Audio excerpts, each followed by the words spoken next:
is Dino Dan from Cypress, California, and you're watching the Barbecue Central Show. Start the game! Let's go! We'll do it live. Okay. Well, do it live! I'll write it and we'll do it live! So to get that perfect barbecue, you use wood. Are you sure it's safe? Whatever. We put the lighter fluid on, strike the match, and... Oh! Should we call the fire department? That might be a good idea.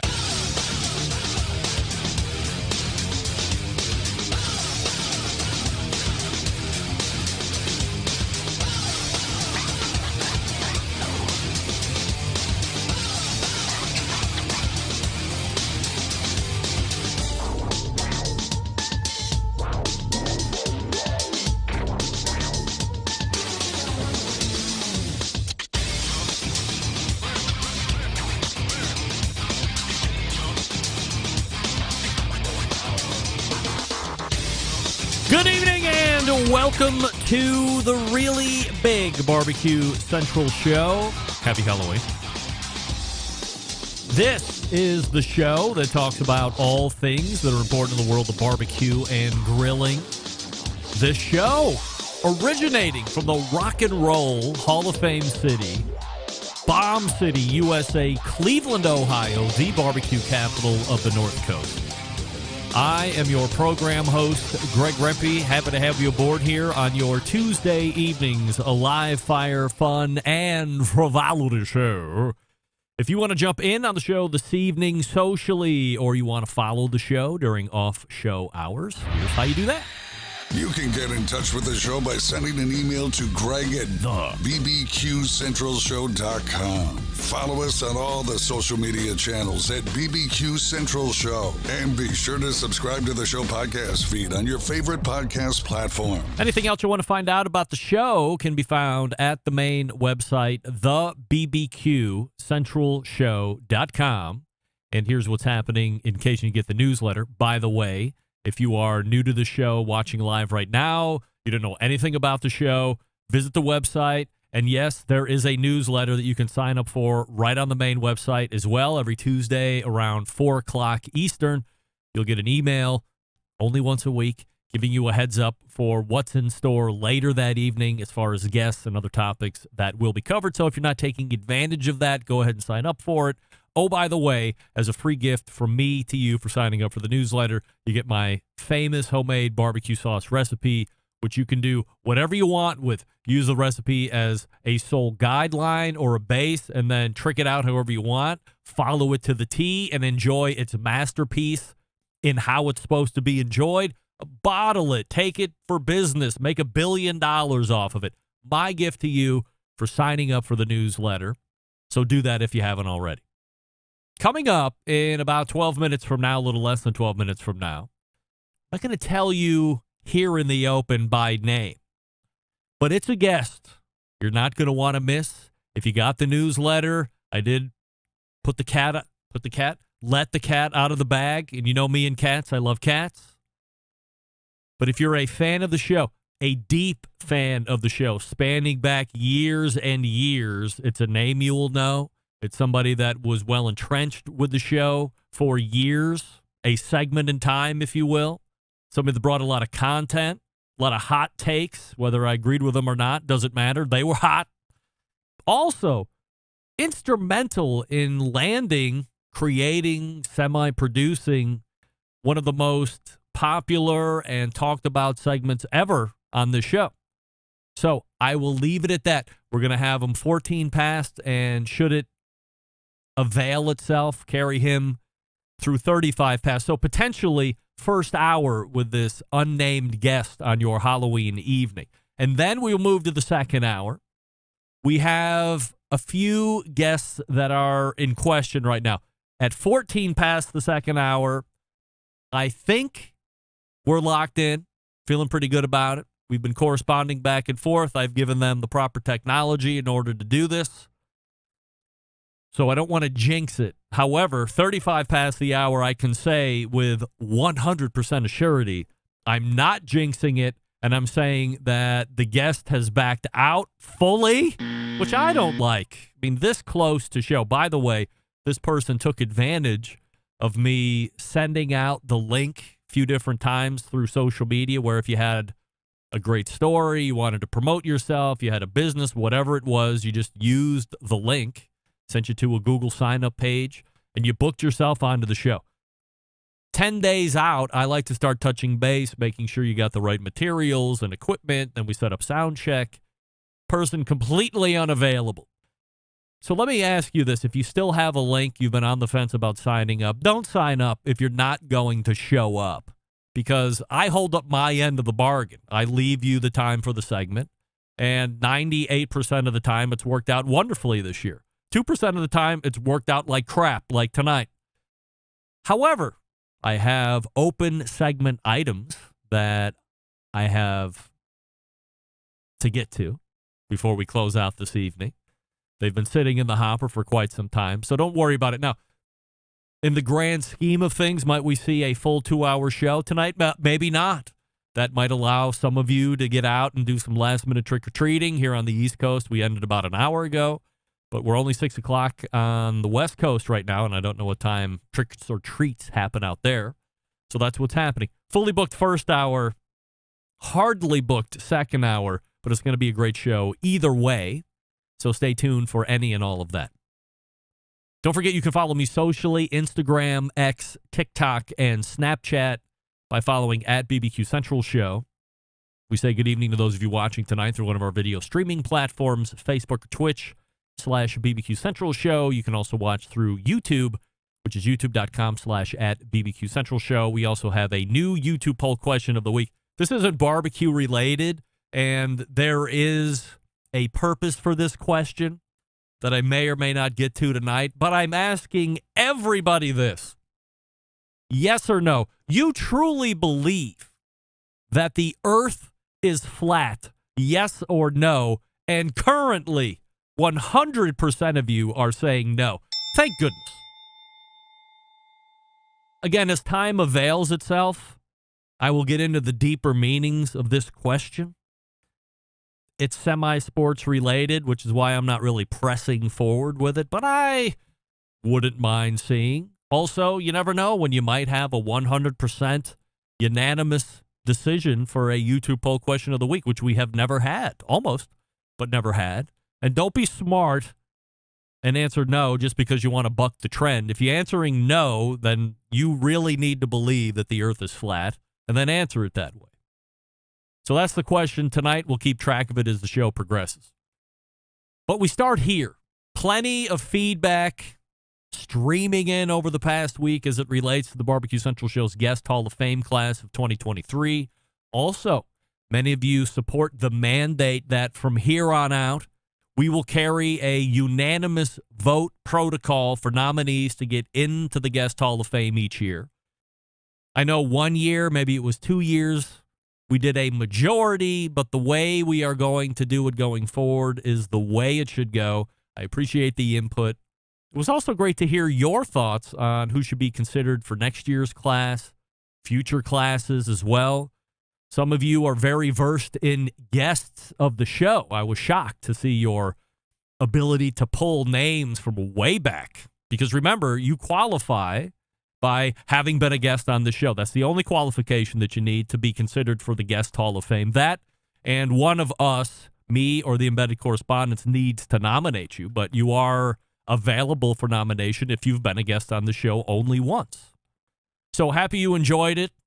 Glad you enjoy that part of the show every year. We enjoy doing it, so it's a win-win for everybody.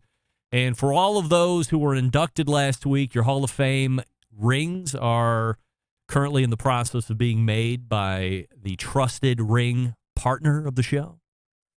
And I will send them out to you post-haste as soon as I get them into HQ here in Cleveland. Some fan feedback over past shows. Troy in Minnesota weighing in. Hey, Greg, you absolutely made the right call to go unanimous on the voting for the Barbecue Central Show Guest Hall of Fame. As I was listening to the show this week, and the Embedded Correspondents were saying they thought the majority was the best way to vote for candidates, I was thinking to myself, this is the Guest Hall of Fame. If anything was important enough for a unanimous vote, this is it. Think of the effort you have put into the show each and every week, year after year. It's not willy-nilly that we're talking about here. You should definitely keep it that way going forward. As always, you do a phenomenal job with the show week in and week out. Thank you for all I've learned over the years. P.S. Matt Frampton is a must for next year. He's a deserving candidate if there ever was one. Absolute rock star guest every single time he's on the show. Regards, Troy in Minnesota. Troy, you're not wrong on anything that you've stated in your email. Sam in Alabama writing in, hey, Greg, there's nothing better than when you and the embedded correspondents duke it out on any topic. I love the 100% assurity questions each month, but I especially enjoy listening to you guys whittle your list of the guest Hall of Fame names down to the actual class. This year seemed more contentious than ever, but not in a bad way, in an important way. While I remain unsure about Tim Shear making it in, the other 4 names were spot on and well-deserved. Congrats to the 2023 Barbecue Central Show's Guest Hall of Fame class. Looking forward to 2024. Podcast listener only. Regards, Sam in Alabama. Thank you for writing in, everybody. We have our guest in the green room ready to go. But before we get to them, for your holiday surprise, we'll talk about pits and spits. You tired of settling for mediocre grilling experiences? It's time to step up the game, bring ultimate flavor, and an ultimate cooker to the backyard barbecues. Spits and Pits charcoal grills offer the highest quality live fire cooking experience you can get in the market today. Using either wood or charcoal, their solid fuel grills produce those classic flavors you're looking for when you have the time to fire up the grill and cook for family and friends. With a large adjustable fuel tray, you can raise and lower the fire to control and fine-tune the heat. Their take on the very popular Santa Maria-style grill. Bottom line, if you're looking for a charcoal grill and you're interested in Pits and Spits, I can save you cash. How?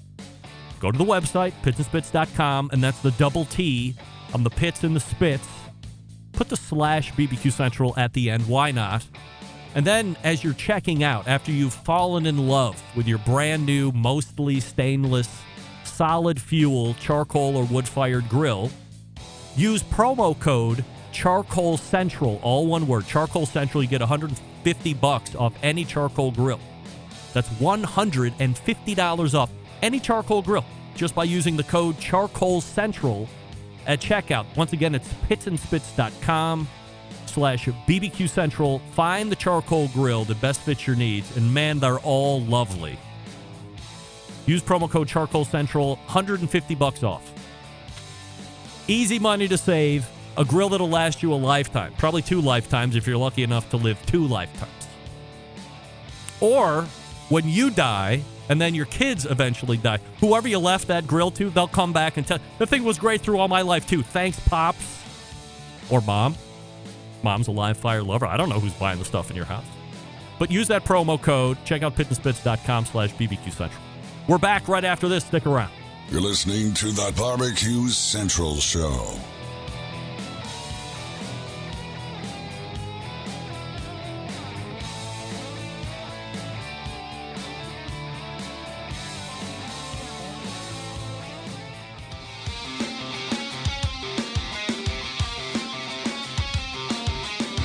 Broadcasting live from the Barbecue Central Show studios in Cleveland, Ohio. You're listening to the Barbecue Central Show. Once again, here's your host, Greg Rempe. All right, we're back. This portion of the show being brought to you by cookinpellets.com, your number one source for quality wood pellets for all your pellet-driven cookers. Peruse cookinpellets.com, and then when you've decided on a product or two, head on over to Walmart or Amazon or Lowe's.com and purchase from there. All the same great products, but just great shipping as well. That's Walmart, Amazon, or Lowe's.com. By the way, Chris Becker, 2023 Barbecue Central Show's Guest Hall of Fame. Johnny Maggs is in the house. Hey, Johnny. My guest in the first hour, a fixture on this show for a number of years, was an original embedded correspondent. did some great segments on trailer maintenance, and was integral in producing the segment with the guy who sued Popeye's Chicken for damaging his tires and breaking his custom Mercedes-Benz wheels, all in an effort to chase down that elusive, well, back then, elusive Popeye's Chicken sandwich. He also owns the locally historic Midnight Oil Fuel and Repair Shop, also owns Owl's Nest Barbecue Supply Store, both located in Ooltewah, Tennessee. Believe it or not, folks, we welcome back for the first time in probably 5 years or more, Steve Ray. Steve, how are you, pal? Hey, Greg, I forgot all about the Popeyes guy. How could you forget about that? That was an insane. He was good. Hey, where's John and Doug? I thought this is last Tuesday of the month. I thought we were getting the band back together. Well, now remember, Steve, I know it's been a while, but Embedded Correspondents convene the fourth Tuesday of every month. And this year, October brings us a fifth week. So if you're this is the week where if you're making the every other week house payment, this is where you start catching up on that principal because you have the extra week. I don't know if you're familiar with that or not. Look, we have a YouTube poll question of the week, Steve, before we get going here tonight. I'm asking everybody this. You truly believe that the earth is flat, yes or no? No? No. Somehow, only 91% of the YouTube voting public is agreeing with you that the earth is round. 9% are saying that the earth is flat. I can't believe. I told somebody, hey, don't be a smartass and just say you believe the earth is flat so you can skew the data on the YouTube poll question. Unless you believe the earth is flat. This is going to lead into something in the second hour that I wasn't prepared to do. But nevertheless, 91% of us are saying that the earth is round, and we believe that. Let's dive in to the hardest part of the interview here first, Steve. And this is going to be familiar with the audience. I don't know if you've kept up with the show or not. But the first set of questions I'm going to be asking you are going to be done in the ever-popular 100% assurity style format. So you can only answer 100% yes or 100% no. Is that something we can agree on? Yes, 100% yes. 100%. First question. Steve, 100% yes or 100% no. You quit the show because of Doug Scheiding, the longest-running embedded correspondent from Texas. 100% no. Steve, 100% yes or 100% no. You quit the show because of John Solberg, the second longest-running embedded correspondent from the great state of Michigan. 100% no. Steve, 100% yes or 100% no. You quit the show because of me. 100% yes. Steve, 100% yes or 100% no. You quit the show because you were scared of performing on the American Idol Barbecue Central Show's edition as it was being unveiled. 100% no. I'm a good singer. All right. Now, look, we quickly go back through the tally. Everybody seems to come out unscathed but me, and rumors run rampant on Steve quit because of this, Steve quit because of that, I think this, I think that. Fun aside, pride aside for me especially, as I had mentioned, you grew into such an integral part of the show over many years. You always had great hot takes, right or wrong. I mean, that's a great, as a host, having a guest that's willing to give hot takes. And as I had mentioned, really put together an interview that remains to this day as a beacon interview over the history of the show, which is with Craig Barr suing Popeye's Chicken over the sandwich struggles that he was going through back through COVID. What really happened? If it's me, what did I do to offend you? And have you quit the show without reason almost?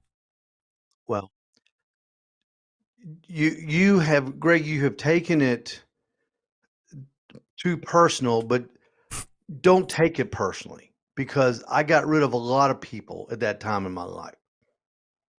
Okay. And I've never, I mean, I've talked about this just a few times on other shows, but I'm going to, Okay. I'm going to delve into this on this Let's. show. Okay. This is the only time this is the only time I'm ever going to talk about this. All right. 3 years ago, four or 5 years ago, 20, I'm trying to get my dates right. 20, let's see, this is 24, this is 23, 22, 21, 20, 19. My wife was diagnosed with primary progressive aphasia. It's a horrible disease. And I was doing the show with you, Doug, and John. And I was trying to keep a good face on it. Mhm. But as this thing wore on, not knowing what was going on, things began happening with Barbara. She got worse, and I got worse. I didn't know how to handle it. I didn't handle it well. I didn't handle it well with you, but don't feel special, because I didn't handle it well with a lot of people. My own partner that I cooked with, we split up because of me, not because of him, because of me. I split up with a lot of people. Really running them out of my life. Why? I don't know. I was bitter. I was angry, and that's exactly what happened with you. I got fed up with you. But like I say, don't feel special, because I was getting fed up with a lot of people. But so what I'm And trying to, I don't want to interrupt you, but what I'm trying okay. to figure out is, if you are in this situation that you're facing, Barbara comes down with this terrible disease. I'm not familiar with it. I don't know what the side effects are, or how the evolution of that whole thing happens. We'll get into that. We'll get into Yep. that. You have, in essence, a support system around you. I thought we had become, pretty close for never meeting each other in person. I would assume similar relationships would be thought by John and by Doug as well. So you have three of us that are a phone call away, or a text message away, whatever. Is it a generational thing where you don't want to lean on other men to say, hey, let me bring you into the circle here. I'm going to need you to vent, or I might need to cry and have a conversation, or something along these lines. Why not reach out to any of us and let us in on that, instead of shutting everybody off? Well, it's not generational, Greg. What it was is just stubbornness. Uh, un, um, I'm trying to find the word. I'm I didn't know how to handle it. You're looking at a guy who in life never had a bad thing happen to him. Okay, I mean a real bad thing. I mean I went through the recession like everybody, but that's nothing compared to this. I'm not one of those guys that we were poor when we were growing up. We weren't poor. I had everything I ever needed. My mom and dad paid for my college. Never had a student loan. Just living a very, very generous, lucky life by other people. And then when this came along, I just didn't know how to handle it, and I handled it very poorly. You were just collateral damage. It's all I can say. Nothing special. We were close. We still are close, and that's kind of and I've gone. It's kind of like an alcoholic who when he realizes what's happened, he has to go back and apologize to people he's hurt. And I'm working on that right now with other people. I did find some people that understood. They explained to me what I was going through. I didn't do counseling, but there's sometimes you run into people and they can help you. And I've gotten that help. And and I'm getting better. And then that's just my personal story is I'm coming to grips with this just now, and it's been going on for a long time. But there just comes a time when it starts, it's such a shock. It's such a you can't believe it when the doctor told us what was wrong with Barbara. He said, if you let this get out of hand, it will destroy your life as well Mm. and the people around you. And he was 100% right. And it darn near destroyed me. After I left the show, I was trying to I was doing a lot of things here in Chattanooga. And people were asking me to be on their show, asking me why I left you. And I'd say, well, I went as far as I could with Greg, blah blah blah blah blah. But it was just I had gone as far as I could with everybody, and there's a lot of people that I hurt, um, and I'm trying to make amends to that. I'm doing pretty good. Some people okay, some people some people don't accept it, and that's okay too. I can't worry about them. But shortly after I left, Barbara had we were getting ready to get in the showers. It was 2 years ago in October, and she had her first seizure. And we were it was a Sunday morning, and Barbara requires 24-hour care, and I watch her on Sundays. And this is what this disease is. And I want everybody to know about this disease, Greg. Yeah, I want you I to want know to about know. Please. it. It's primary progressive aphasia. It's the same thing Bruce Willis has. She has the same type. And the front of her brain is shrinking. And it's not Alzheimer's. She's lost the ability to speak. She's lost the ability to take care of herself. She cannot dress herself. She can't bathe herself. She can't go to the restroom herself. She needs 24-hour care 7 days a week. And that October 2 years ago, she had a seizure in the shower. I thought that, we always take a shower together, and it's just easier that way. But in those days, she would get in the shower. I would go get undressed and join her and take care of everything. I heard a noise after I put her in the shower. I took 2 steps towards the closet. I heard a noise, and I thought, oh, she dropped the shampoo. So I went back, and she was laying in the corner. Her eyes were rolled back. Her skin was already gray, and she was foaming at the mouth, and her teeth were chattering. And she was in the shower, Greg. And what you're in the shower, you don't have any clothes on. Yeah. And it's horrible. It was a horrible, horrible scene. Well, when she fell, she broke her back.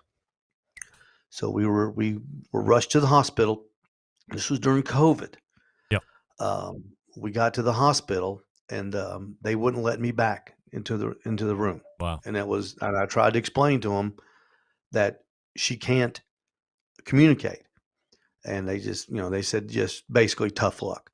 And so I had to call a friend who was on the board of the hospital. He called the chairman of the hospital, and they let me back in there. And in the meantime, a nurse came running out and said, "Is she deaf?" I said, "No, she's not deaf. She's sick. She's got dementia." And so finally, I went back there. But anyway, she had a broken back. So the next 17 days were spent in the hospital. She had to have surgery. She had a rod put in her back. So then when we got home, she was okay for a little bit, and then she had another seizure. We're in the closet, and we had the person that helps with her was new then, and she's still with us, thank goodness. And I had to rush home from work, and we had to take another trip to the hospital. Well, they couldn't find out anything wrong with her.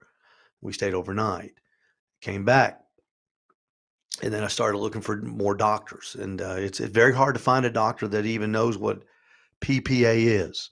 I called one doctor who was supposed to be really good here in Chattanooga. The lady answered the phone and said, "What's PPA?" So I said, "Well, you're out."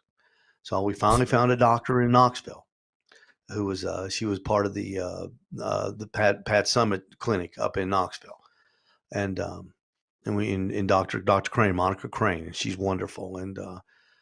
And Barbara had another seizure in the meantime, and she was on the kitchen. She was eating her breakfast, and she was in a chair, and she had a seizure, and it was horrible, Greg. When she has these seizures, it's like somebody grabs her by the shoulders and throws her down on the floor, and she thumps, and it's awful.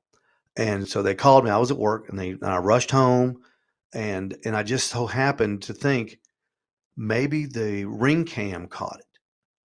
So I went back and got it, and I got it, and it did catch it. Hmm. So I was able to put it on a zip drive and send it to Dr. Crane and said, "This is what I'm dealing with." And we made an appointment, and we went up there, and she prescribed the right medicine. And she hasn't had thank goodness she hasn't had a seizure since. So that's what this disease does to people. Not everybody has seizures, That was my but question. it renders you helpless. It renders the people that love you helpless. When she have a seizure, it takes 45 to 50 minutes for her to come to. At first, she stops breathing, and then she's lifeless. I mean, she's lifeless. If you've ever seen a dead person, the muscles in their face relax. She was just like that. Except, thank God, she's breathing. So that's the sort of things I dealt with after I left the show, and I was a mental and physical wreck. I was bad before, but as this was happening, it was, you talk about I was just, I almost couldn't function. I really could. If it hadn't been for the lady that helps us with Barbara now, Teresa, she's the most wonderful person I've ever met. And she really has guided me through this. She has helped me, stood behind us. Anybody else that was working maybe would have said, "Hey, look, I can't be around this. Yep. This isn't gonna work." She stayed with us, and she took care of Emma. You got to remember now, my daughter was 20 at the time, and Emma was a college student, and Yep. she was having to help, and she still does. She has to help take care of her mom, and she does so gladly. But I'm dealing with her, a college student, dealing with, Barbara passing out, having to go to Knoxville for doctor's appointments. It's been a very long journey, and I'm just now getting to the point where I'm coming back to people, and that's why I've reached out to you a couple times, sending you little things, little notes, you're trying to just let you know that I want to be back in your life. I want you back in my life, and because I think I can handle it now. So that's where I'm at right now, and it's not bad right now. It's not bad. So we're okay. How does she get diagnosed with it? Is it a blood work thing? How does No, that happen? no, it's a test. We looked back at it. This has been going on for about 12 to 13 years. Wow. Once she was diagnosed, when it gets bad, you sit down and you do a timetable and you look at different things that she was doing leading up to this. It starts out very subtle. She kept leaving her purse on top of her car. People were calling me from the Publix grocery store. "Hey, Steve, I found Barbara's purse." And I'd call her, and she'd go, "Oh, yeah, I must have left it on the car." She didn't know she left it. She lost 3 debit cards, Hmm. little things like that.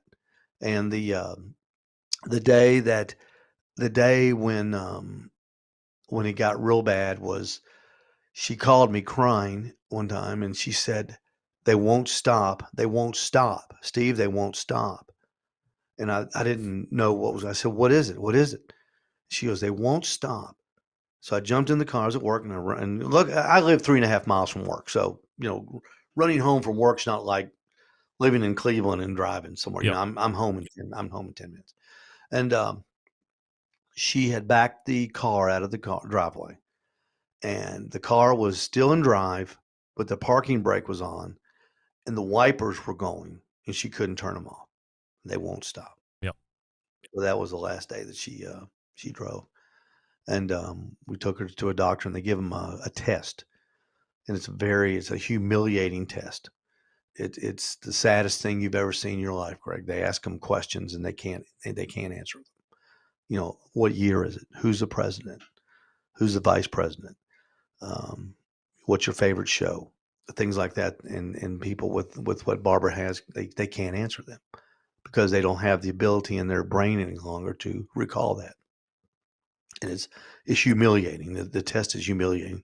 She's had to take it twice, and each time I have to leave the room because I just can't.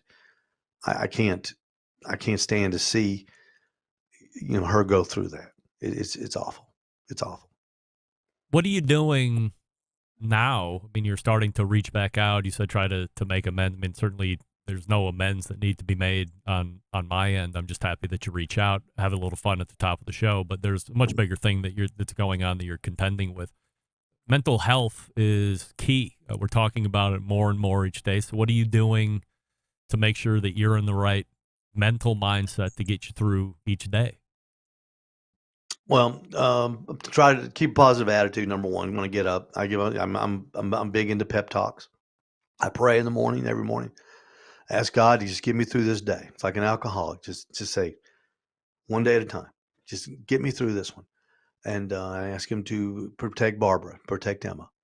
I've got a circle of friends, a support group. My daughter, her husband, our helper Teresa, who's become like who is a family member now. I've got Emma. There's people in the neighborhood that I can call to come over if I have to do something like mow the grass or something like that. If Emma can't watch her mom, there's just things like that, little things that you take for granted. You can't do it. Yeah, like going out mowing the grass. Just say, I'm going to get up and mow the grass. Well, you can't because Barbara has to be there. Somebody has to be there with Barbara. And it's really, it's just something that you have to make yourself do. Thankfully, and that's all those things I was talking about, the downside. The upside is Barbara's health is excellent. She's stable. She's not deteriorating. She hasn't deteriorated in several months. And that's a good thing. She communicates in her own way, although she can't speak. We can kind of understand each other. And so that's the upside, and that's good. When I leave for work in the morning, this is the way your life goes. When at 5:45 in the morning, I call Emma. I'm downstairs. Emma sleeps upstairs. I call her on the phone because I'm not going to walk all the way upstairs. And I say, "Hey, Emma, time to get up and come down and sleep with Mom." Emma comes down and she gets in my bed. We have two beds now because there's just things that happen and you get to deal with. Yep. And and Barbara and Emma comes down. She sleeps with me, and Barbara sleeps most of the time. She sleeps, and then at 8:00, Teresa comes, and then Emma goes to school. So when Teresa comes, I kind of, it's every day. It's kind of thank goodness, Emma didn't have to deal because Emma had to deal with her having a seizure one time when Teresa wasn't here, and I had to run home, and it was awful. It was just terrible. So those are the things, those little things you deal with. You don't do there's no spontaneity in your life anymore. You don't just say, "Hey, let's get up and go get an ice cream," because it's an act of Congress to get Barbara ready to go anywhere. You can't take her you can't go out. People say you ought to go out to dinner. Well, you can't go to dinner because if she has to use the restroom, you can't go with her because you can't go into the ladies' room. Yep. People don't understand that. Well, can't she go in there? No, she can't. And people don't understand how this. Well, I had an aunt that she could, she had Alzheimer's, but she could go to the bathroom. This isn't Alzheimer's. This is a different sickness. It's in that spectrum, but it's just different. They can't do. There's different types of PPA, but the one that she has is very debilitating. It just consumes her. It just consumes all of her major motor skills. So there's things you just can't do. And I've come to grips with that. It was hard doing that at first, but I guess just in this journey that we're on, it's just I've become used to the type of life that I have to live now, and that's okay. She would do it for me. And Greg, it's a sad story, and it is sad. It's sad as hell. Sure. But there are still people out there that have it worse than I do. There are people out there that would trade places with me tomorrow, and God love them too. So, that's where we're at. And I've gone back. I've made calls to my friends that we kind of got on the outs with, and my buddy Dan, I cooked together. I made up with him. He forgave me, and I appreciated that. And so, we just, just go down the list. I don't have a time schedule. So if somebody watches it and haven't been called yet, I'll get to you. but don't feel special. Don't feel special. Like, I'm Steve. I'm the only guy Steve Ray doesn't like. Steve Ray didn't like anybody back in those days. And that's my problem, not your problem. That's my problem. And I'm working it out. So that's okay. And then, in the meantime, you have to run a business. You have to keep the family together. You got to pay the bills. You got new bills to pay. Let me tell you, you got a lot of new bills to pay. And then it's just, it kind of snowballs up to a point, but now it's kind of, the snow's kind of settled, and it's just a nice 3-inch snow right now. And that's what we're dealing with. Well, I'm glad that Barbara is doing as well as she can do. She's not continuing to have the seizures, which, I can't imagine how terrifying that is, like you were talking about, especially what you're seeing. And so for as good as it can be, we're sorry that you're going through it, obviously. But as you said, there's other folks that would trade positions with you in a heartbeat, and somebody out there has always got it worse than whatever it is you're going through. And I'll tell you a funny story. I went to get Barbara's prescription the other day for the pills that stops the seizures, and have you heard of tiger mustard? Y'all have tiger mustard up there?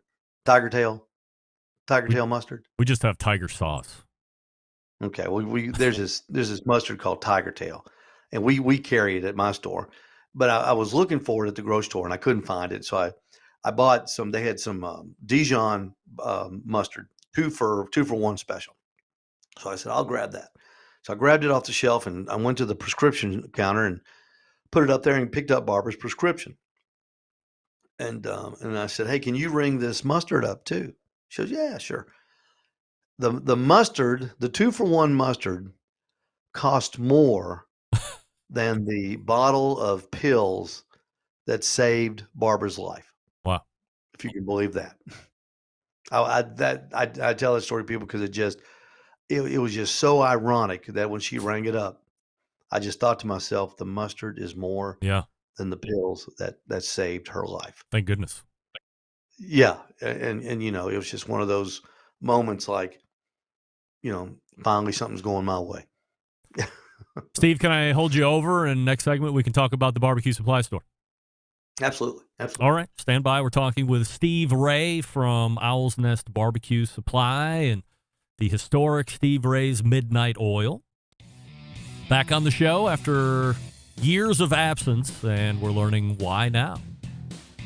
By the way, I didn't know any of this. I'm finding this is not like a planned thing between me and Steve. All I had planned was to bust his balls a little bit, and he's been very forthcoming and open with what exactly has been going on, which I certainly appreciate.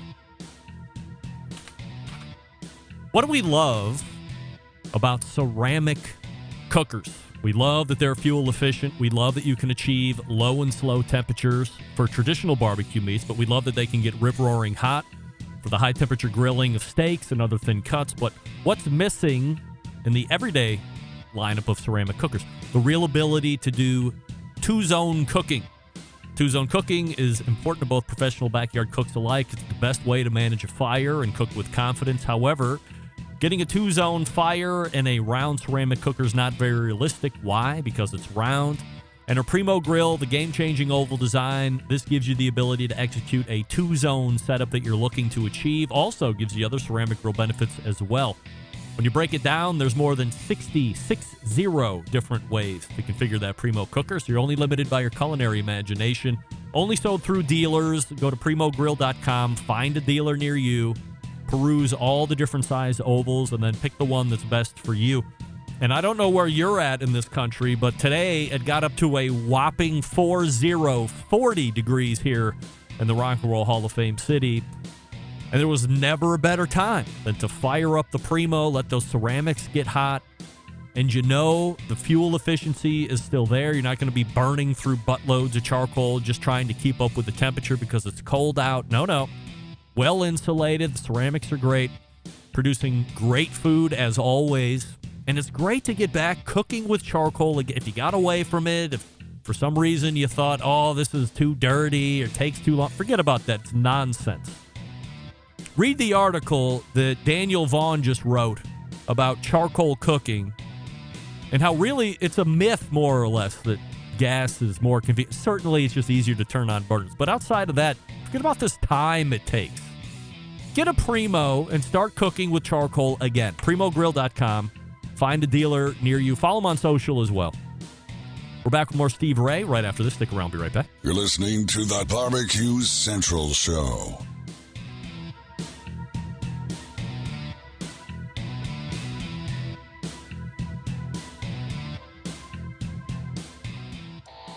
Howard Stern, Jim Rome, Dan Patrick, and Greg Rempe. The Mountain Rushmore of talk show entertainment.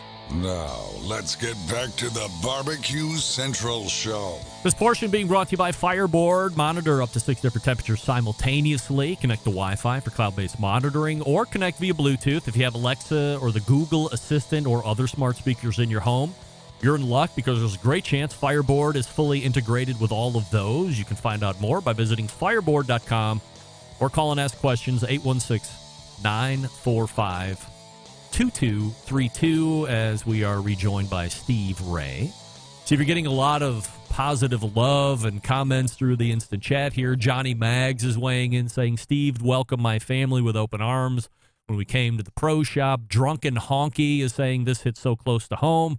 Can't thank you enough, Steve, for sharing. Every situation is different, but gosh, thanks so much. I needed to hear this, and the list continues to go on. So, yeah, if you're going through something like this, you're not alone. And I don't. I wish, I wish I could tell you what to do, but each person just has to do what they feel is right. I'm not a counselor guy. I don't feel like I need counseling. I probably do, but I don't go. I just kind of work it out myself, and it's, it's coming full circle. And I don't want anybody to feel sorry for me. Don't, by golly, don't feel sorry for me. That's, please don't. And I had Johnny and I had a great visit with him and his family. And the days are normal, Greg. Don't think with every day is a burden. It's not. The days are normal. We did a contest about 2 months ago down in a little town called Chickamauga. A little local contest. We did a barbecue contest. We did one this past Saturday. We did the Elders Ace Hardware Scenic City Egg Fest. We did that. We did that little festival, and we had a great time. I've got a great bunch of guys that help, and so we I still have fun. 'Cause I still love competing. I just can't do big contests because I can't stay overnight. But we do the little ones, and Barbara she's even come out to some. Teresa's brought her out, so it's we get out and things like that. So it's not all gloom and doom. There's a lot of fun. There's still a lot of fun going on in my life, and but I just wanted to there's a lot of hardship too, mm-hmm. And anybody that goes through this knows that you cling to those small little days when you have fun. You appreciate them more. I guess you don't take them for granted. And I took a lot of things for granted. I could, looking back on my life, I took a lot of things for granted. How long's the barbecue store been in business? 4 years. 4 years, last February, coming up on 5. Leading up to pandemic, how was business? How are you growing? Have we grown since the pandemic, or no? Like leading up to the pandemic, when you opened, leading into the pandemic, how was business? How were you growing? Oh, well, we opened at the perfect time. I was lucky. The gas station was an essential business, so we stayed open. We never missed a beat. And people had, every time you went to the mailbox, Craig, the government was sending you checks. And Emma was at the local community college and the government was sending college kids checks. Like every time you go to mail, there's a check for $3,200. Great. So, if I'm getting them, everybody's getting them. And people were buying, man, they were buying. Look, I thought, man, these Green Mountain Grills, it's like falling off a log selling these things. People just coming there buying, holding money up. Like, who do I give this money to? Give me 2 of those. And it was just great. We were just lucky. The timing was just great. We got the PEP loan, And my accountant called me at 6:30 that morning when they announced it. He goes, "You're not going to believe this, but I need to get this information now." Yeah. He goes, "They've got a program coming out that's going to blow you away." And he was right. And it was, we used it to, we used that money, we reinvested it in our business, did exactly what we were supposed to do with it. And it was just great. And it just got the store going off on the right foot. It was great. The people at Green Mountain Grill were great. We had, they got us all of our grills and all the accessories.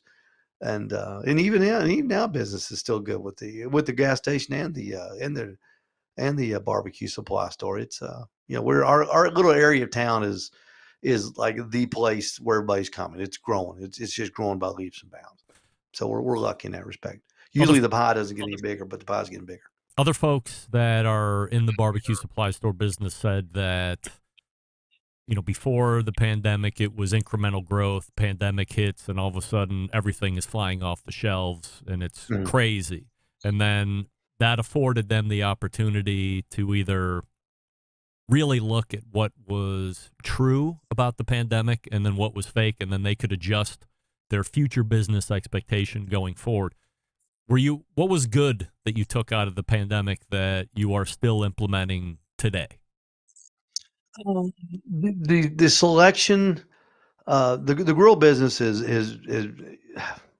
it's not died, but it's boom. Sure. The people aren't buying like they used to. But I understand that, and lucky, I'm in a really a good situation, Greg. I had the space. I don't have to pay rent.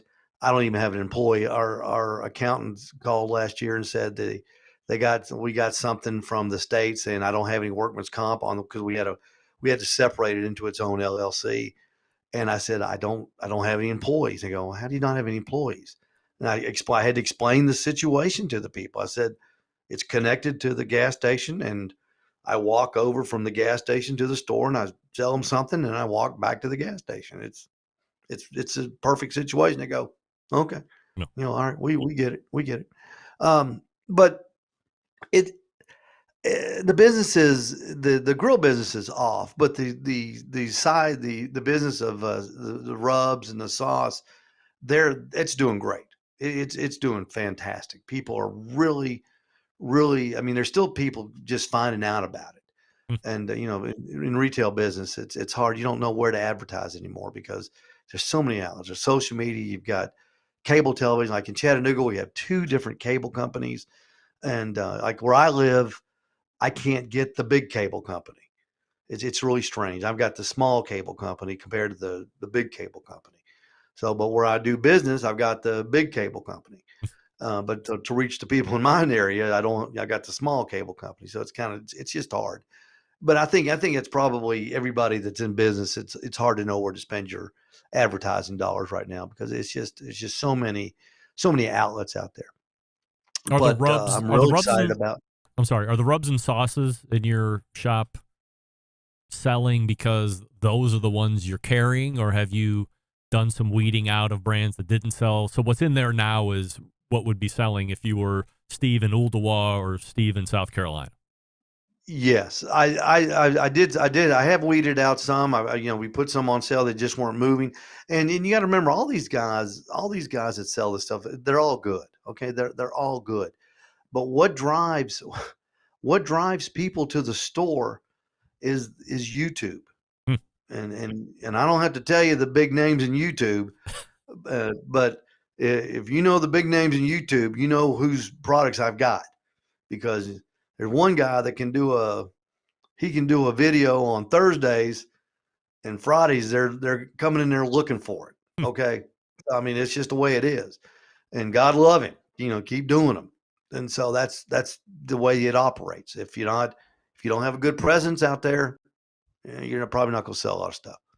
So, but that's just we've got the biggies. We've got a lot. I mean, we got a lot. We've got people come in there, Greg, and they go, "Wow, this is incredible." I mean, we've got a lot of rubs, and we've got a whole lot of rubs, a whole lot of sauce too. And that makes them. We got a big sample table. They can come over and eat it, and then pick it out. And I've got a couple guys that they don't work for me. They're my buddies. They hang around on Fridays and Saturdays because they like helping people. So I mean, I've got the guys in there. They're helping, helping people when they come in, and it's a very, very fun business. I love it. I mean, I still love the gas station. Don't get me wrong, but this barbecue supply thing is it's just blown up much more than I thought. Are you I just mean, I've selling got the Green Mountain grills? yeah, That's it? and we're gonna keep selling them. I believe in Jason. I believe in the Green Mountain Grills. I believe in what he's trying to do. I think what he's doing, streamlining the line, having three. I believe that's very smart going into this period that we're having. I am going to pick up a charcoal line. I've been looking at the Napoleons because I can't get Weber because Ace Hardware's got Weber, but I can get Napoleons. I think I'm going to pull the trigger on those. Just have a little line of charcoal grills because we do get some requests for charcoal grills, and they seem to be a good grill too. So, and people have heard of them. What about So we're going to add that. What about touching base with Dave Parrish at Slow and Sear and seeing if you can't work out a deal with him and his line of charcoal grills? Well, I looked at those. I might. I could. Napoleon had just as the kind of a line that I wanted to get a few more products that I like. But I might look at Slow and Sear. I've heard of them. I don't know as much about them as I do about Napoleon. But somebody I'm gonna add somebody's in the charcoal realm. And don't and don't. I mean, when I buy, it isn't. You don't go back the semi truck up to the Owl's Nest barbecue and unload it on the rack. I mean, I'm getting. I'm going to keep. 3 of everything now, and I mean, we're not big. We're not big by any stretch of the imagination in the grill business. I mean, the grill business is a tough business. It really is. What about bringing in an offset, like maybe becoming a Franklin Barbecue Pit certified dealer? Well, I contacted them. I filled out the form. I haven't heard back from them yet. I was listening to the guy you had on. Was it last week? The guy you had on your show. He's got one in his store. Yep. And you said that guy that hardware store that you did the MC for, they had one there. Yeah, Hartville. Yeah. I've signed up the form. I would not be opposed to having one of those there. All right. You never know. Do you see You never know. the supply store as a long-term business? You see doing it for the next 10, 15 years? Oh, absolutely. I could see selling it. If somebody would that it's an attractive. It's got good numbers. It's got attractive numbers. Somebody who is younger than I am that could really, that wants to, do more with grills and the bigger items, they would probably buy it. I mean, yeah, they would buy it in a minute. Would it have to be would it have to be a pair? Do you have to buy Steve Ray's Midnight Oil and the barbecue supply store, or can you partition them off? No, they're two different LLCs. They're two different companies. So yeah, but same building. Yeah, but you wouldn't. If you bought the barbecue supply, you'd probably want to move it because parking is an issue. Everybody always says there's nowhere to park. Well, yeah, there is. The road. We're on a corner, and I own the road that's next to us, so you can park on the road. It's because it used to not be a road. The only reason I own the road is because we had the motels behind me needed a road, so I gave them an easement. But I own the road, and you can park on the side of the road. So don't think it's a big deal to own a road. Anybody can own a road. You just got to be in the right place at the right time, and you can park there. So there's plenty of parking. And and the smart people, they figure it out. The people that keep coming back and back and back, they go, oh yeah, your best customers. Yeah, the best customers. They know they come flying in there and they know where to park. So, and more of them know where to park than don't know where to park. And we have events, man. We have. I had David Bosca come down in spring. We flew David in, and man, we had a great turnout for that. That was a lot of fun. We've got a chili cook-off on December the 9th that we're having. We've got 10 people in that, and what I'm going to do, I'm going to have that one is going to be MBN style. I'm going to have there'll be 5 judges in the back. I added a huge warehouse. I've got a huge addition that I added to the business, and I'm going to put the judges back there.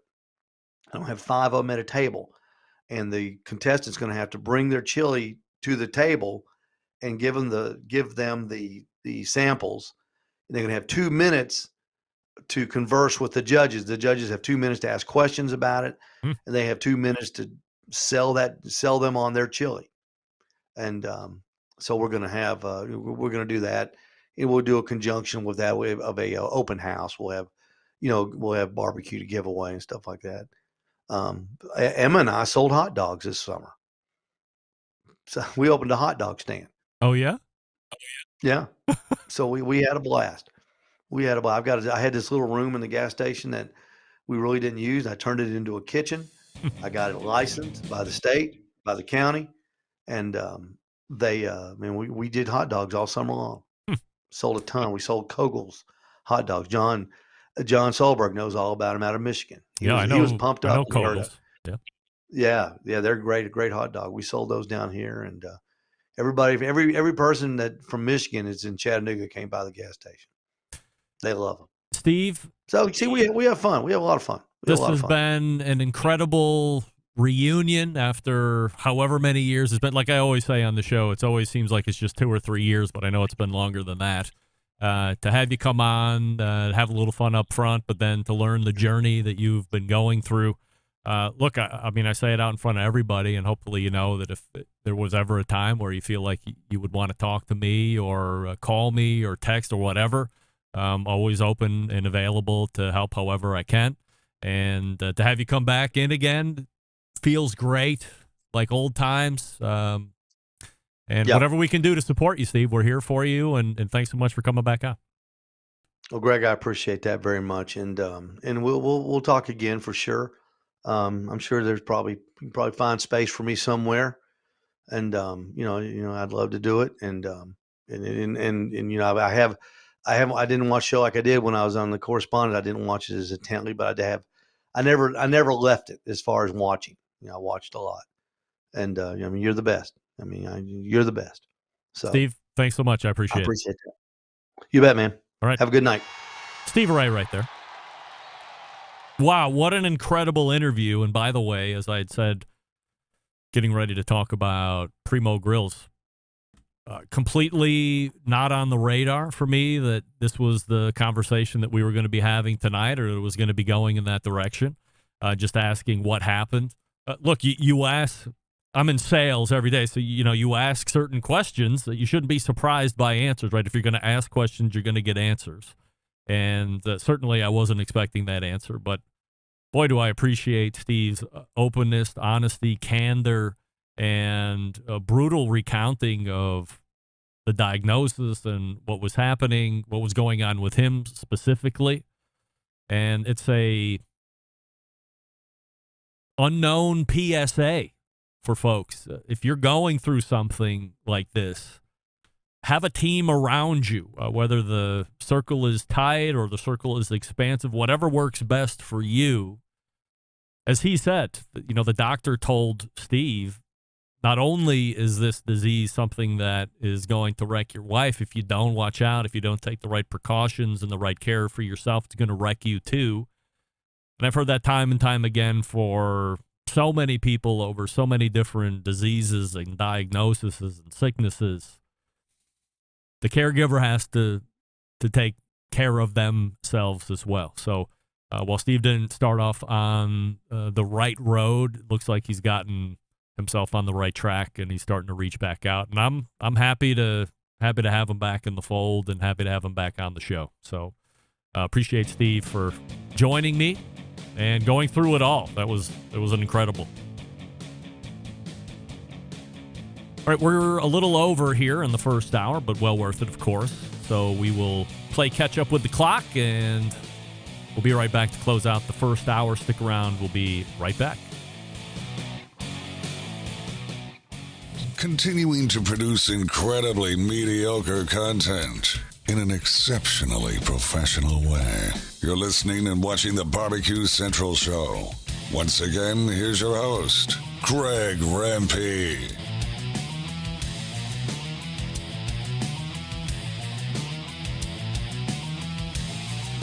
We thank Steve Ray for joining us for the past 2 segments.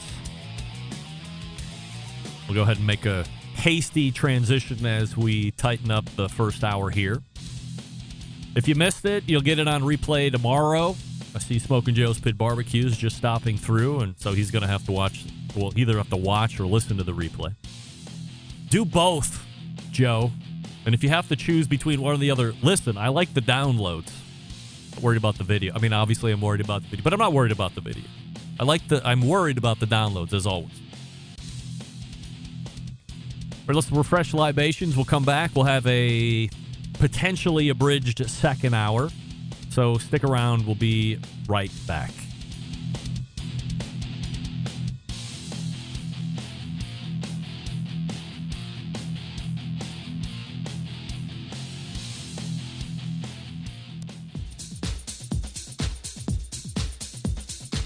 Happy to have you aboard here for the Really Big Barbecue Show. Boing. We cook because we have to, and we grill because we want to. Hit me. Fine, how you doing? You have a great show. I'm a big fan. Boing. So what seems to be the problem here? This man looks like he's dead, and he's in the crackle. Charbono! It's all about the charbono, dude! Succulent fish. What? He ate 2 feet or wiener. But listen, Libertius, shut your face. I'm shaking like a dog shit peach seeds. We have top men working on it right now. Top men.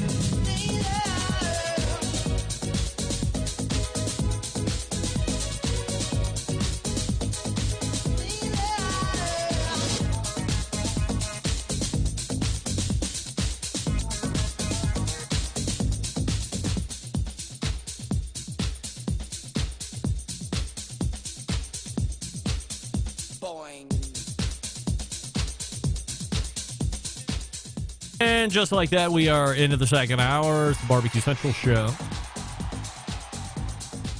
If you're just tuning in,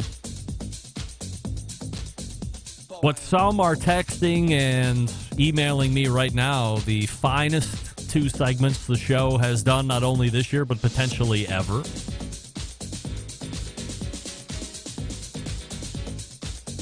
So if you missed it, go back and either sign up for the podcast feed if you're not into podcasts and you're not subscribed to the show. How dare you, number one. But you'll be able to hear the entire Steve Ray episode.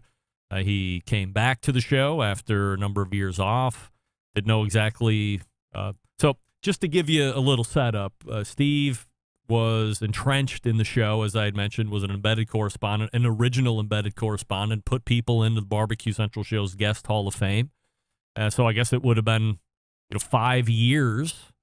I'd have to go back and listen to all of the. Maybe he was in 2019 as well. So it's probably been 4 years or so where he's just vacated. Just one day I'm not talking out of school here, but one day I had a text message from Steve, and he said, or maybe it was an email, and it was like, I'm done with the show. That was it. There was no reasons. You're left to think, well, what happened?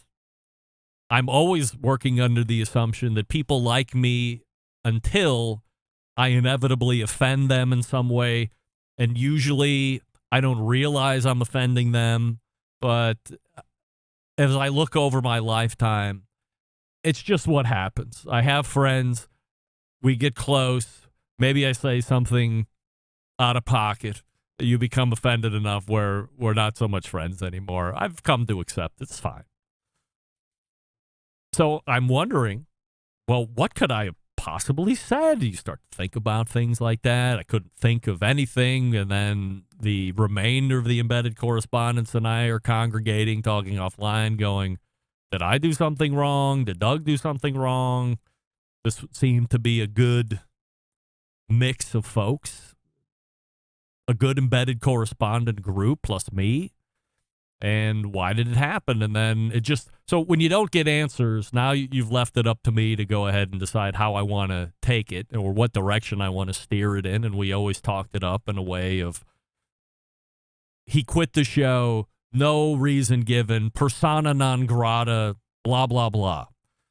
And in the first hour, we had the opportunity to find out all about it. I told him as we were getting ready for the interview, I'm going to be asking you some very direct questions. And he said, okay, I'm game for it. And I had no idea the interview that was going to transpire was going to, I didn't know that interview was going to happen is what I'm saying. So crazy, appreciative, and so happy that Steve's been able to work through and get to the point where he's at today, which is most important, to turn off to everybody. And as he said, be angry and probably wondering why this was going on with his wife. And look, I mean, it's a crazy thing. So I'm glad he's in the position he's in now, and we continue to wish him great success, and his wife, Barbara, that the days are better than they're not. So, the hell? We still are saying good evening to those of you watching through the video streaming platforms of Facebook and Twitch. You can also watch through youtube.com/@BBQ Central Show. We have a YouTube poll question of the week where we're asking everybody, if you really think the earth is flat, 93% of you are saying no. Get that big stuff out of here. But 7% of you think the earth is flat. How can this be? What is going on? I have a basement studio. There's no doors down here. I can't have knocking. There's no doors. Coming up on the best moments of the Barbecue Central Show in 10 minutes or less, we feature one of the best competition cooks ever to light a pit, Rob Bagby of Swamp Boys Barbecue. Rub was a Florida Barbecue Association's president, I believe multiple terms, a multiple-time Florida Barbecue Association's Team of the Year winner. Also did very well when he competed in the KCBS contest that he was availing himself to. Rob eventually got into the sauce and manufacturing business, selling 3 different flavors of sauce, I believe. I know at least 2, but maybe 3, which you can still buy to this day. In this particular segment, we talked a lot about a contest that unknowingly, that no longer exists. It's called the Best of the Best, or it was called the Best of the Best. And that was put on by now NBBQA owners, Cal and Janet Phelps. If you're new to the competition scene, Best of the Best was very unique in the fact that it was an event that drew competitors from all different sanctioning bodies.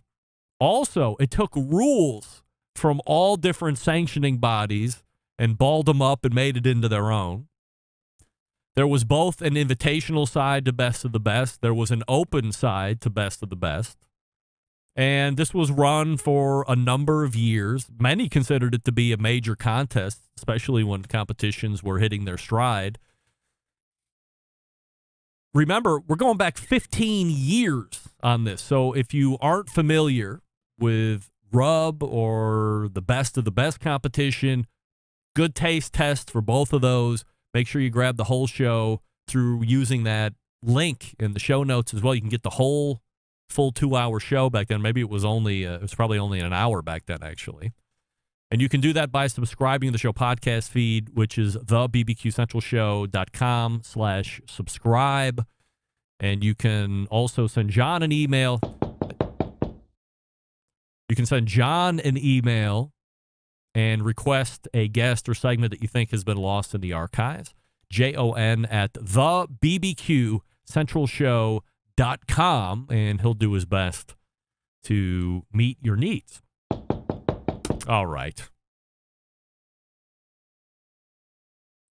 Is somebody knocking? Is anybody there?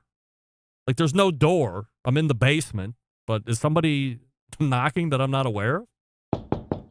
All right. What the hell is it? Greg, man, it's me, Barbecue Smokey, man. Smokey! Yeah, it's been forever. Holy moly. Do you remember the last time I was on your show? Yeah. Because I don't. All I know is the last thing I remember is running to that bridge, and here I am in heaven. No way. Yep, right here in heaven. Are you sure? Oh, it's just such a lovely place. I mean, everyone's so supportive and nice. They're always getting me to participate in their fun activities. Oh, here they come with the red hot poker again. Okay, hold on. Red hot poker? Ooh, oh my God. That feel good? Heaven is so much fun. And you know what the best part about heaven is, Greg? No. The music rules. Yeah? I had no idea, man. The music would be so awesome in heaven. You'd Like love what? it. I thought it'd be all harps and Metallica and all that kind of garbage. But no, they got Pantera here. Really? I mean, it's the reunited Pantera. It's the Dimebag Darrell, Vinnie Paul. Love Dimebag. And then 2 other dudes. I don't know who they are, but wait a second. What? That's Mickey Man-Meat. Who? My best friend. Oh, Mickey, Why is he here in heaven? I don't know. Oh my God, and that's Big Brain Craig, my other best friend. He's your best friend? Man, if we only had Maddie and Kiki here, it'd be a real barbecue bash. No kidding. Actually. What? That reminds me. What? Of a song we were working on. You were working on a song? Pantera boys. Uh-oh. Is this for real? I was slaving in my kitchen late one freaky night with Greg, John, and it was a barbecue fight.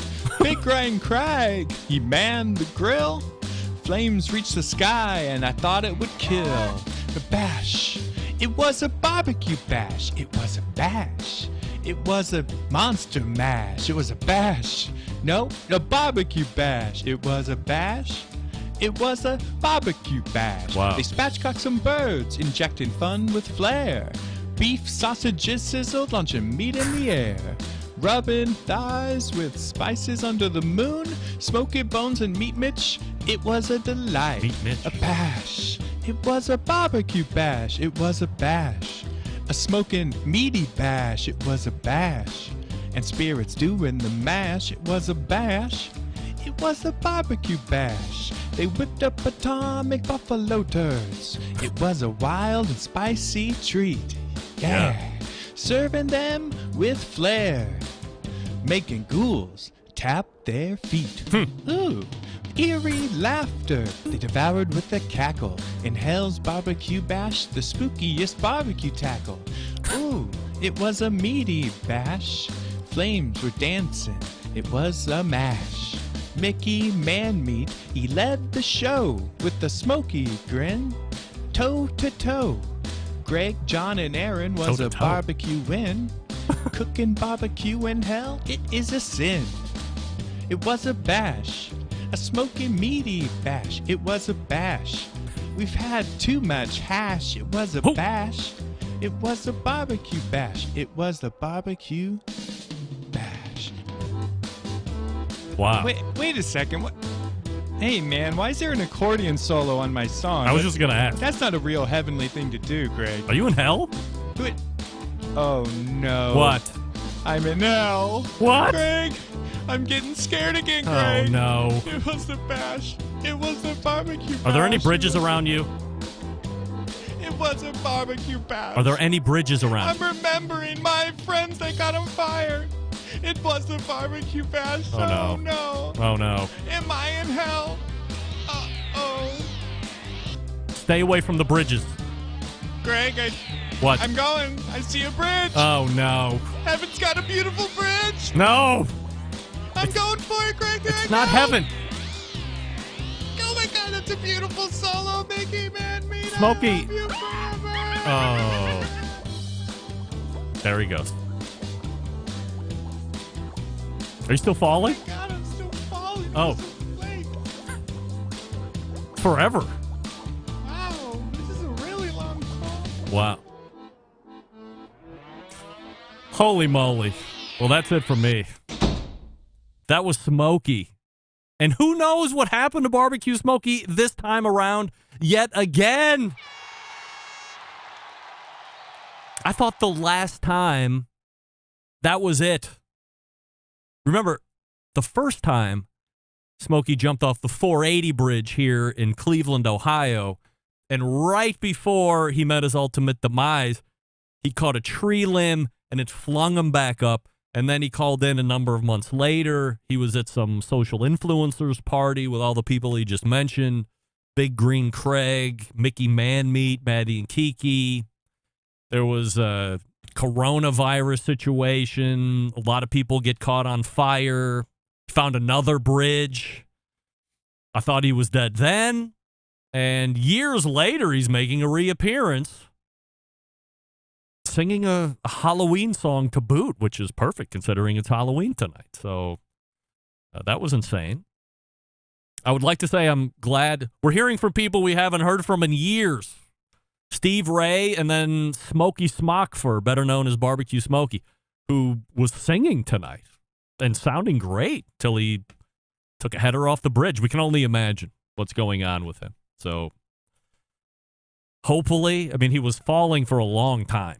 We can only imagine what's going to be going on the next time. If there is a next time, who knows? At least we know where the knocking was coming from. That was concerning. I didn't realize there was a door in the studio, but now we know.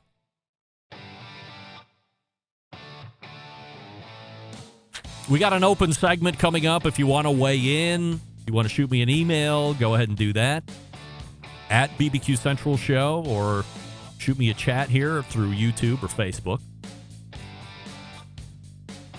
Franklin Barbecue Pits. Steve Ray from Owl's Nest Barbecue Supply might be looking to become your latest certified Franklin Barbecue Pit dealer. These are for the barbecue purists who want to take their craft of barbecue to the next level. What you have with the Franklin Pit is a deeply thought out and refined version of the old propane-style cookers that Aaron built for the restaurants. Stylistically, it reflects the bare-bones industrial handmade aesthetic that he loves, as in the patina, and the way the build allows you to see the welds and the craftsmanship. Franklin Pits, primarily built of 5/16 and quarter-inch American-made steel. In a word, strong. Anything that sees heat is engineered to be incredibly solid and should last a century or more if cared for properly. How many other pits can say that? You can't overstate how important the thickness of the steel is. This guarantees professional-grade heat retention. That's key to producing good barbecue. Every Franklin barbecue pit unique unto itself. Its own patina, natural markings, its very own badge number. Franklin Pits can be found at fine barbecue specialty stores in select regions of the country. If you're a fan of the show, like Steve, and you happen to own such a store like Steve, fill out a dealer form. Go to franklinbbqpits.com. You can fill out that form on the website.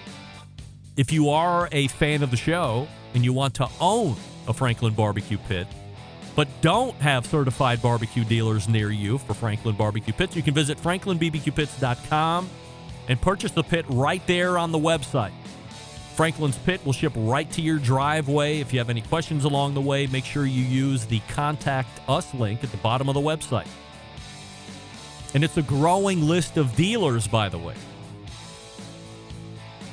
If you have filled out a Franklin Barbecue Pit dealer form and you want me to see if I can't work the express train through, I know somebody that makes these decisions.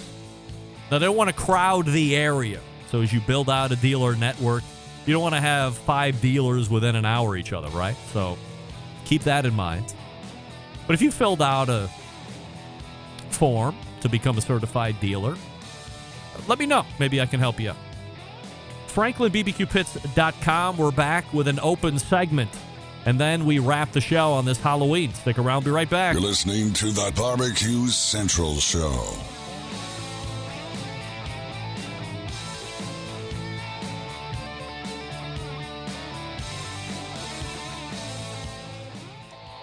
Howard Stern, Jim Rome, Dan Patrick, and Greg Rempe.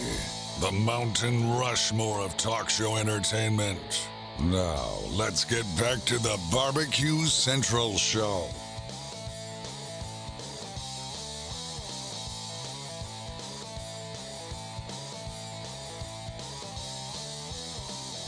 And we welcome you back. This portion of the show being brought to you by Pit Barrel Cooker, the most unbelievable outdoor cooking device on the planet, currently available in 3 sizes with a host of accessories.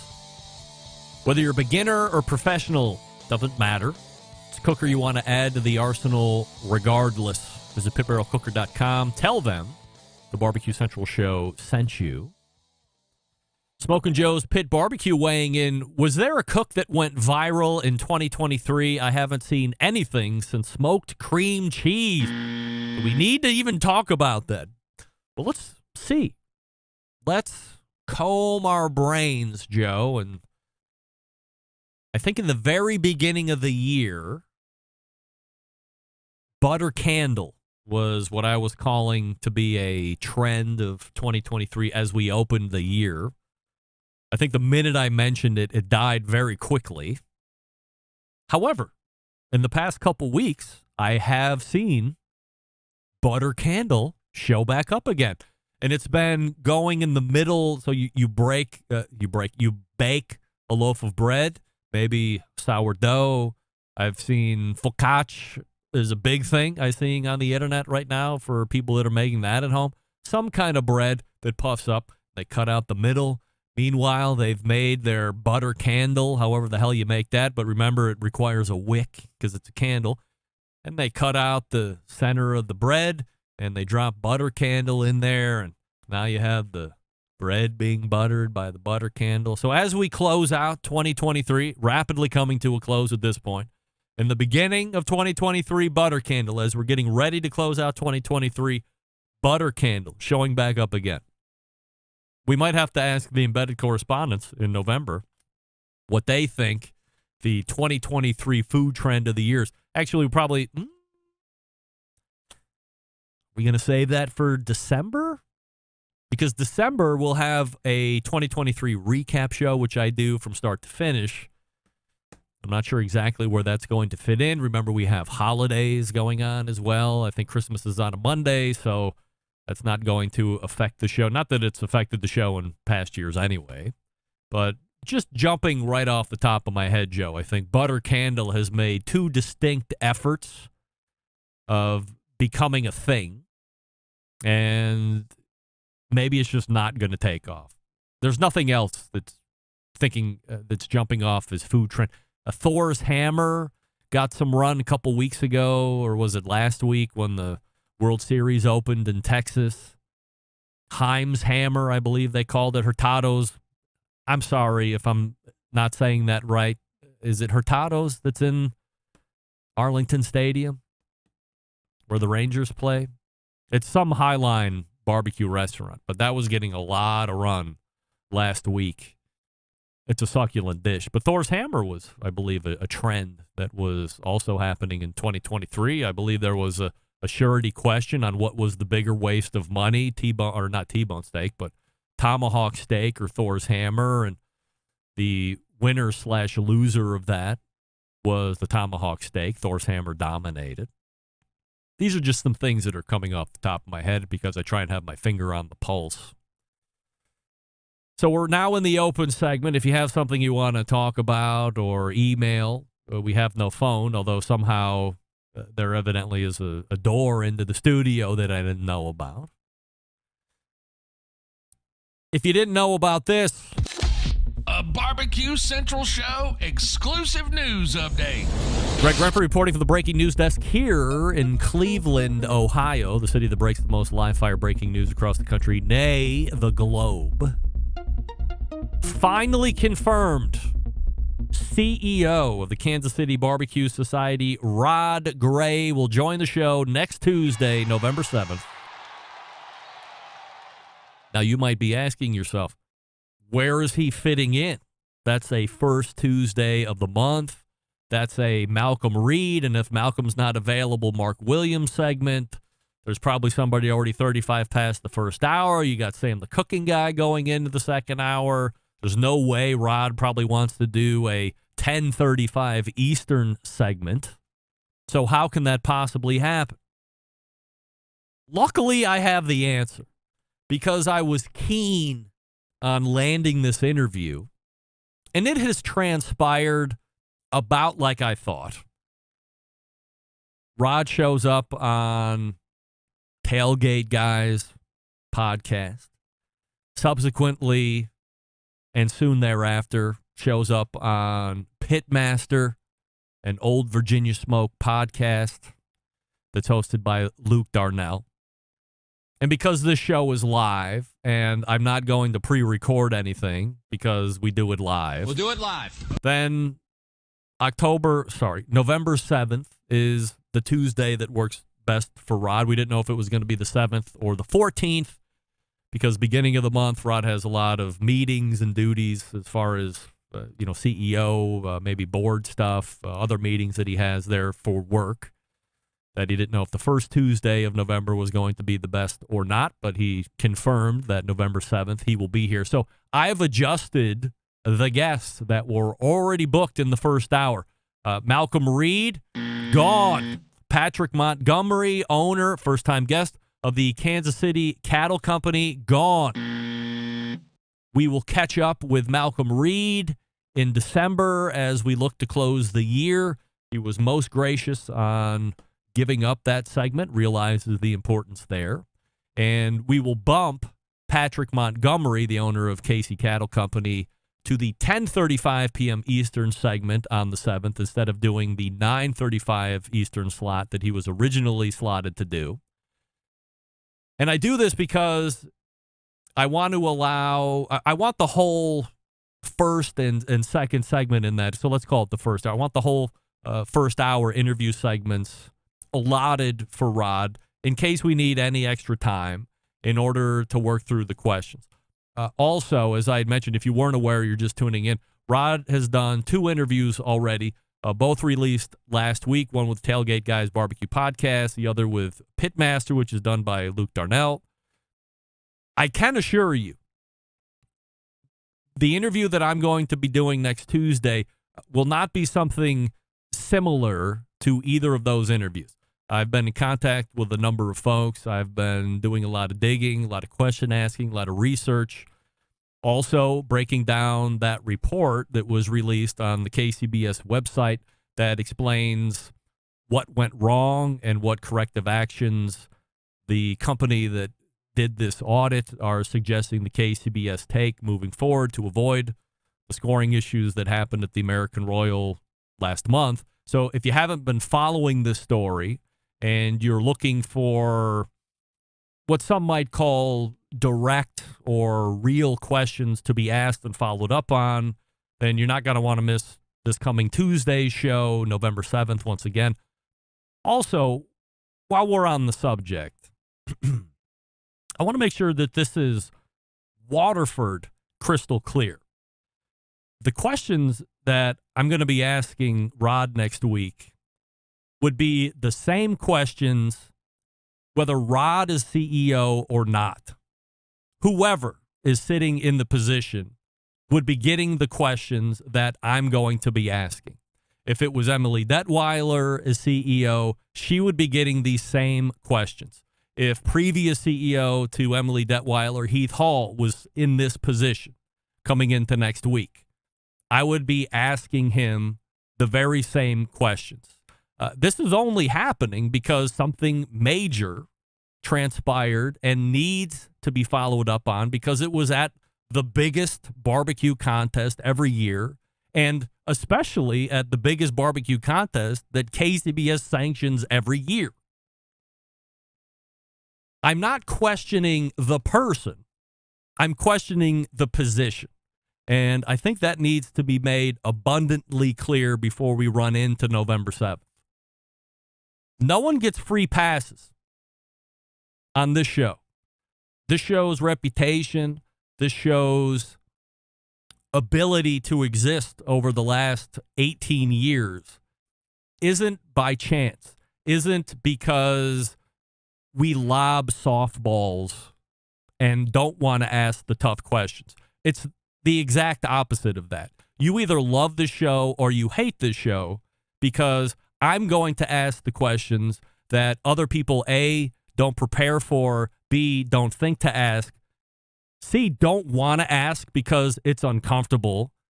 Luckily, I thrive in uncomfortable. or D, don't want to follow up on. This is a big enough event. This is a big enough error where certain questions need to be asked and answered. So I will ask these questions, and then it will be up to the position. It's Rod, of course. It will be up to him to answer those questions.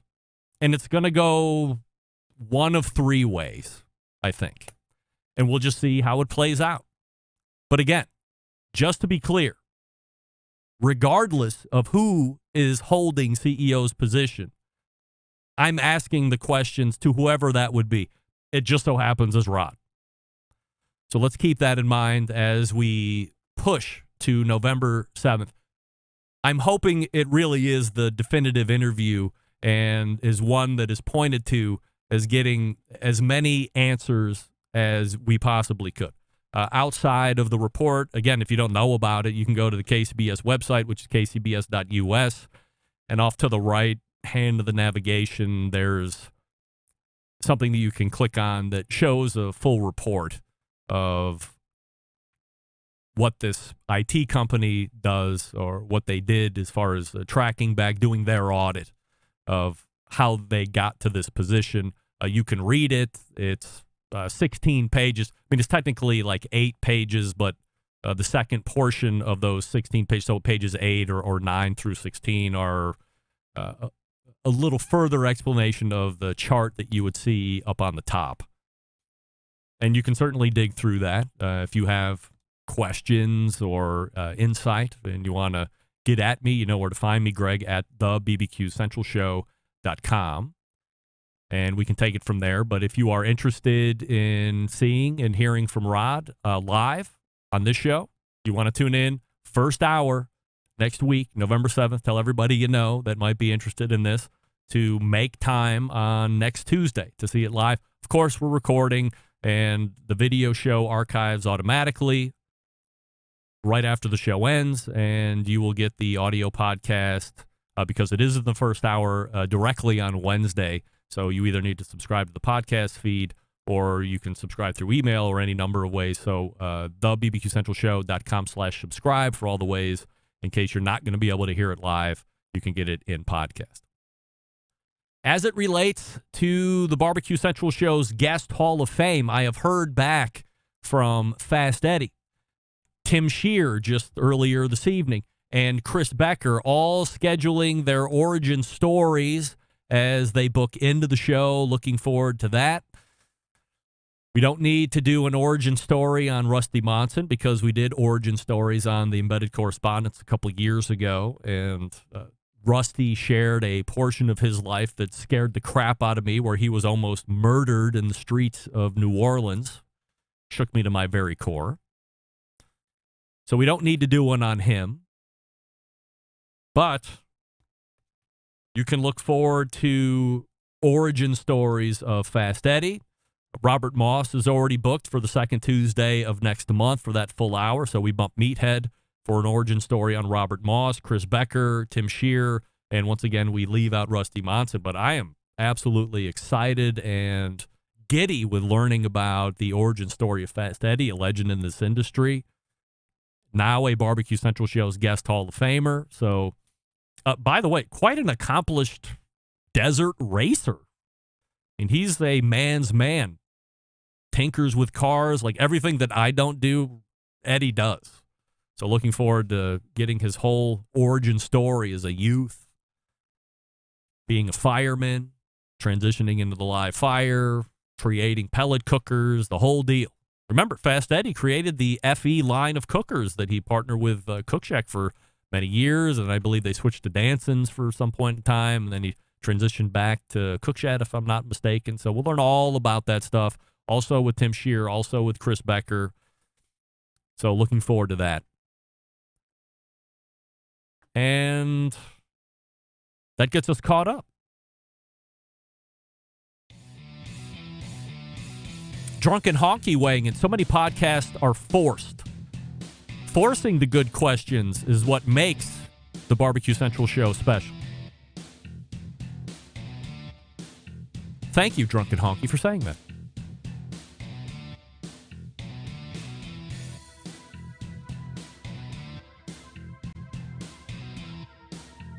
just reading through here real quick. I had a...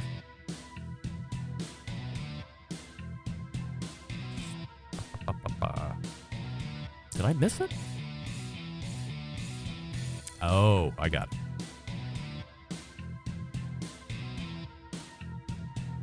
Oh, I'm just catching up on your comment, Drunken Honky. Where do I find a PayPal link to donate to your show? No. We don't do that. My listeners do not require to donate to my show. I don't sell you anything. I am happy to send out samples of the Aladino Corojo Reserve cigar in Toro. What do we know about Aladino? They are the brands underneath JRE Tobacco. JRE Tobacco is a family-run brand and a vertically integrated manufacturer known for its authentic Corojo tobacco grown at the JRE Tobacco Farm in Honduras.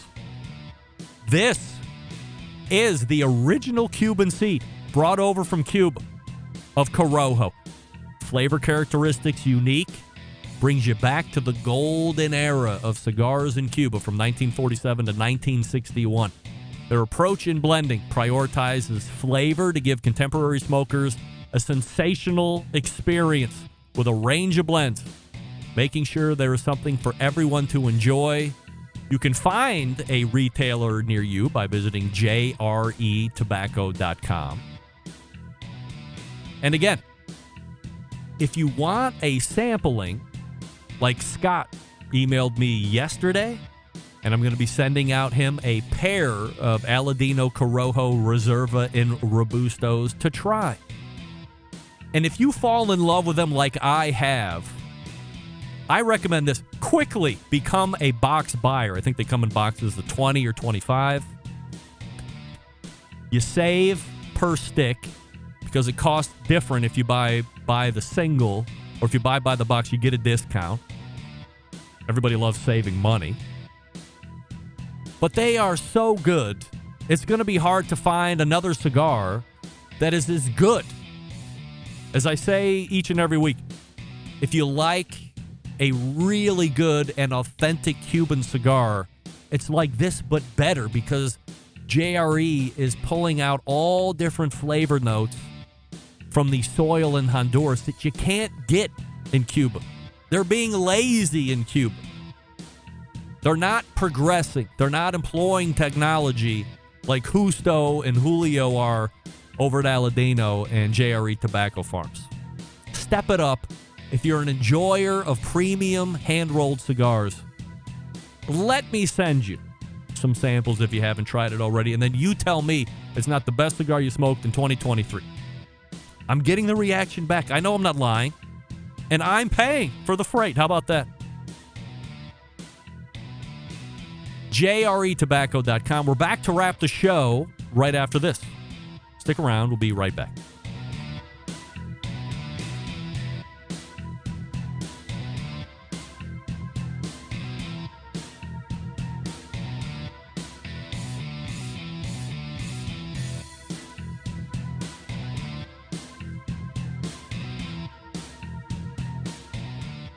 Whole packers, full racks, legs and thighs, injecting butts. If you've never heard this before, you might think you found the best XXX show ever. Let's get back to the most homoerotic host out there today, Greg Rempe.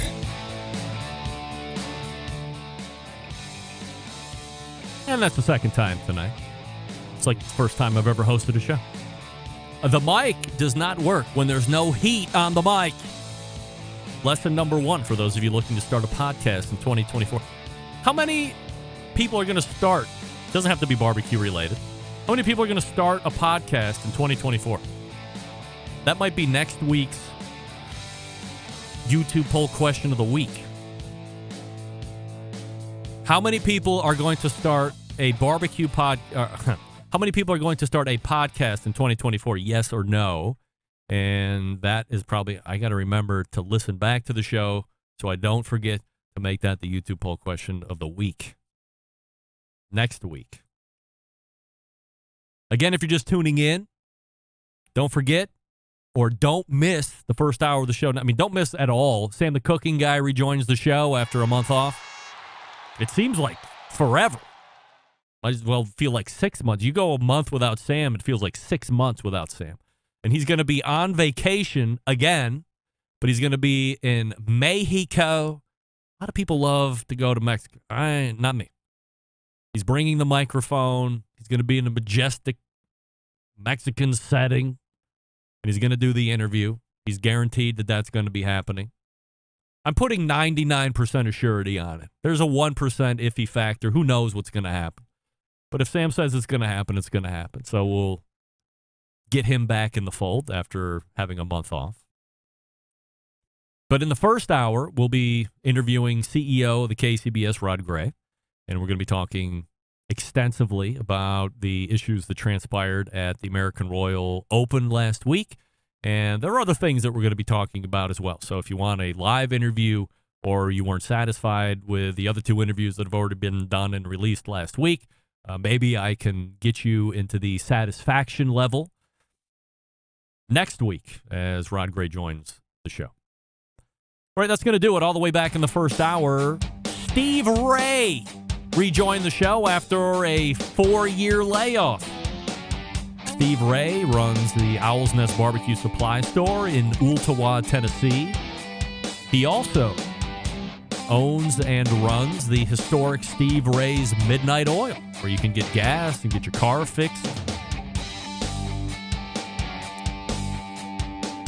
Just great reconnecting with Steve and having a rather heavy segment and a half as he explained why he vacated the show as abruptly as he did, which I certainly, appreciate the candor and openness, but now have full visibility on what happened.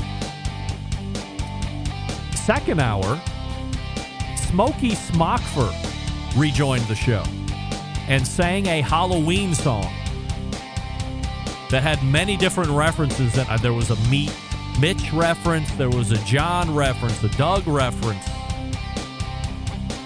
There was a Mickey Man-Meat reference, a Maddie and Kiki reference.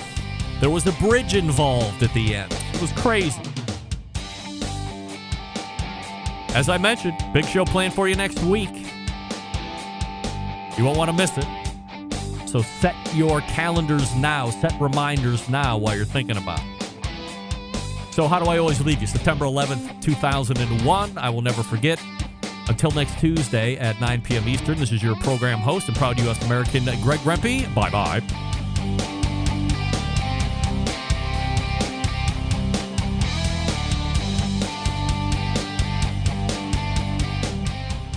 Hi, this is Sylvie Curry from Ramona, California, and I'm listening to the Barbecue Central Show.